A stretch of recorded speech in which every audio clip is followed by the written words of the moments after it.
la liste de la semaine qui vient de passer, de tous ceux qui ont viré, de toutes les entreprises qui ont licencié en masse. Et je vous dis, quand IBM licencie, attention, ça veut dire qu'il y a des nuages qui s'accumulent.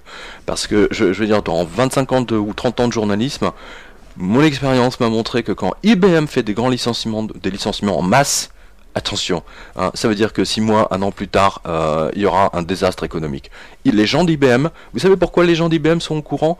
Parce que d'abord, c'est eux qui gèrent toute l'informatique des grandes multinationales.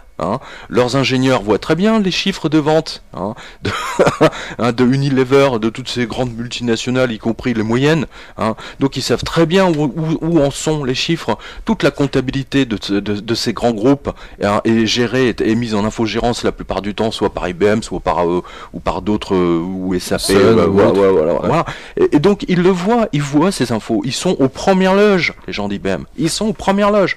Et IBM, tiens, a annoncé 2500 personnes. Bam, 2500. Tac. Voilà, c'est tombé la semaine dernière. Donc, et on va y venir parce qu'il n'y a pas que ça. Et tout ce que je peux vous dire, c'est que donc tous les licenciements que j'ai vus là, attends, mais c'est grave. Mais là, on va vers. C'est clair qu'on va vers une espèce de révolte. Quand les gens n'auront plus rien aux États-Unis, eh bien, ils vont tous sortir leur flingue et ils vont s'entretuer. Moi, c'est ce que je vois. D'ailleurs, on rappelle pour information que les seules entreprises qui ont vu leur chiffre d'affaires augmenter aux États-Unis à hauteur de 10%, ce sont les armureries.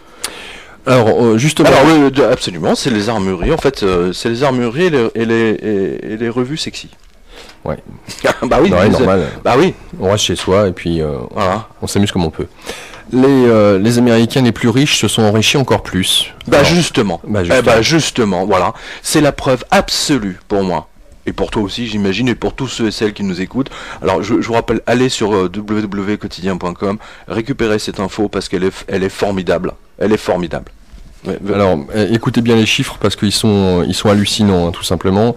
Donc, c'est un article canadien d'André Damon dans Mondialisation qui résume tout. Aux États-Unis, le revenu des plus riches a augmenté de façon phénoménale entre 1992 et 2007, alors qu'au même moment, leur taux d'imposition chutait, selon les statistiques les plus récentes publiées par l'IRS, qui est le service des impôts sur le revenu. Ce rapport montre que le revenu moyen des 400 familles ayant les plus hauts revenus, exprimés en dollars de 1990, est passé, écoutez bien, de 17 à 87 millions de dollars, soit une augmentation quintuple en termes réels. Pendant ce temps, le pourcentage du revenu national total, qui est allié à ces 400 familles, a triplé, en passant de 0,52% en 92 à 1,59% en 2007. Les données indiquent que ces familles ont vu leur revenu augmenter de 31% entre 2006 et 2007, uniquement entre 2006 et 2007, 31%. Ouais, c'est énorme. C'est énorme. Tandis que le revenu moyen de chaque famille atteignait, donc de ces fameuses familles, atteignait 345 millions de dollars. 345 millions de dollars, je ne sais pas si vous imaginez. Les sommes perçues par ce groupe ont plus que doublé par rapport à 2001, où ses membres avaient reçu en moyenne 131,1 millions de dollars. En 1993, les 400 déclarations fiscales de revenus les plus élevées atteignaient en moyenne 46 millions de dollars. Ce qui signifie que, en dollars courants, les gains moyens de ce groupe ont été multipliés par 8 entre 1993 et 2007. Voilà, au moins, vous savez à qui profite la crise. Merci à Monsieur Meignier. Voilà. Alors, commentaire sur ce papier. D'abord, c'est pas un papier d'André Damon. Et là, je commence à être un peu agacé par tous ces sites qui... Enfin, je sais pas. En fait, il y a plein de sites comme ça qui se prétendent des sites d'information. Et ils traduisent intégralement un papier américain sans même mettre la source, ce qui est énorme.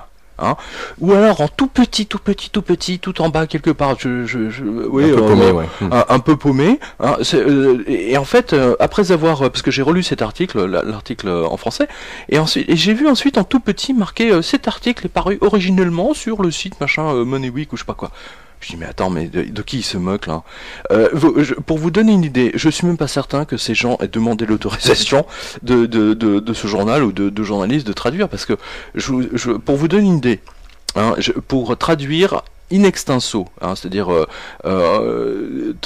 traduire un papier de 3-4 feuillets de par exemple du Washington Post, hein, le droit de la traduction que vous devriez techniquement payer, c'est 600 €.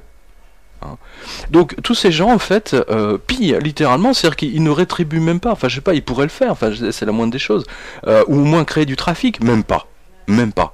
Hein, ils ne mettent même pas un lien sur le. Enfin, je trouve ça absolument scandaleux. Donc, ils reprennent intégralement l'article. Donc c'est pas un article d'André Damon, je le précise, parce que ces gens s'attribuent tranquille, hein, signé André Damon.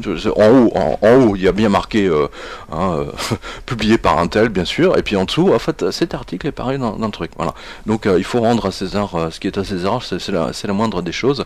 Et je suis absolument, enfin bon, je comprends pas trop bien, mais en tout cas l'information, elle, est absolument étonnante et confirme ce qu'on dit ici maintenant, enfin ce qu'on voit dans la revue de presse depuis un an, c'est-à-dire que le gouffre entre les classes moyennes et les classes possédantes, entre guillemets, je ne veux pas faire dans le marxisme-léninisme de bas étage, mais je pourrais le faire là, en l'occurrence, parce que on a vu, tu te souviens, il y a 3 semaines, j'avais parlé ici de Edmund Conway, du Télégraphe, qui disait en fait, il faut s'armer parce que la situation est devenue extrêmement gravissime en raison du gouffre qui sépare les classes dirigeantes des classes moyennes et des classes qui n'ont pas grand-chose. Et là, on le voit bien. Vous vous rendez compte, le mec, 340, ils ont multiplié leur fortune grâce aux banques, etc. Parce que le capital, effectivement, quand vous le placez, c'est exponentiel quasiment. C'est exponentiel. Donc là, il y a un vrai problème. Il y a un vrai problème politique et ça va finir par exploser. C'est impossible. C'est impossible autrement. On va voir d'ailleurs, ça va être très intéressant les résultats des régionales. Parce que seuls les gens qui ont envie de voter contre le gouvernement iront voter. Et ça, on le voit déjà dans le sondage. Visa veut savoir où vous allez. Eh oui, l'actualité confirme de plus en plus la bête argent qui prend le contrôle des gens, même si c'est parfois pour de bonnes raisons. Alors voyez ce papier signalé par notre lecteur, Monsieur Kmopit, de la presse de Montréal, qui vous rappelle que si vous partez en vacances, vous devez en informer Monsieur Mastercard ou Monsieur Visa. Les systèmes informatiques des émetteurs de cartes détectent automatiquement les transactions inhabituelles, indice d'une utilisation frauduleuse. Un représentant de l'institution tentera alors de joindre le détenteur pour s'assurer, par exemple, que telle transaction effectuée en Jamaïque est bel et bien légitime. S'il ne parvient pas à communiquer avec lui, juste parce qu'il se repose en Jamaïque, la carte sera vraisemblablement bloquée. Mauvaise surprise lors du prochain repas au restaurant, c'est pourquoi il est prudent, quelques jours avant le départ, de faire connaître à l'institution émettrice la destination et les dates de votre prochain voyage. C'est dingue. C'est une bonne habitude à prendre, particulièrement pour les gens qui prennent des vacances à des fréquences irrégulières, affirme Martin Lehmann, vice-président chez Mastercard Canada. Que Martin Lehmann aille se faire voir. Et je vais vous expliquer pourquoi. Parce que c'est un enfoiré de première. C'est un menteur. Pour une raison très simple, c'est que dans mes activités de journaliste, j'ai suivi pendant très très longtemps justement les technologies bancaires et notamment, qui dit technologie bancaire, évidemment, ça parlait des cartes de crédit. Alors l'historique de Visa, Mastercard, surtout Visa et Mastercard, mais surtout Visa, parce que c'est celui que tous les Français connaissent, c'est qu'au début vous aviez la Visa normale, ou la simple carte bleue, ou Visa normale. Et ensuite, Visa, dans les années, au début des années 80, a fait une campagne de publicité absolument extraordinaire, certains d'entre vous peut-être s'en souviennent, dans l'Express, Nouvel Observateur, etc. Visa International. Tadam. Visa International qui vous permet de payer partout où vous allez.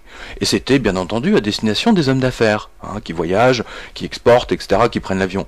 Vous croyez franchement que le chef d'entreprise, que le directeur export des boîtes, le mec il a le temps et il a que ça à faire de téléphoner à Visa ou à Mastercard pour dire excusez-moi monsieur, je dois partir à Francfort ou je dois aller à Genève ou je dois aller à Moscou, etc. Je vais de temps à temps. Non mais attends, mais on nous prend pour des crétins là. On nous prend pour des crétins. Les gens de Visa et de Mastercard nous prennent pour des crétins. Maintenant, ils nous demandent d'avertir Monsieur Mastercard merci de nous donner vos dates de vacances. Je rêve. Non mais attends, on est à nouveau dans mon livre 777. C'est la preuve. C'est la preuve. C'est incroyable. Mais j'aurais jamais imaginé qu'une dépêche comme ça, qu'un papier comme ça, que Mastercard ose le dire comme ça, brut de décoffrage. Je sais pas ce que vous en pensez. Mais ça vient appuyer d'autres informations de cette revue de presse. Justement, il y en a une autre là. Et il y en a plusieurs. Il y en a une autre là, dans la même lignée avec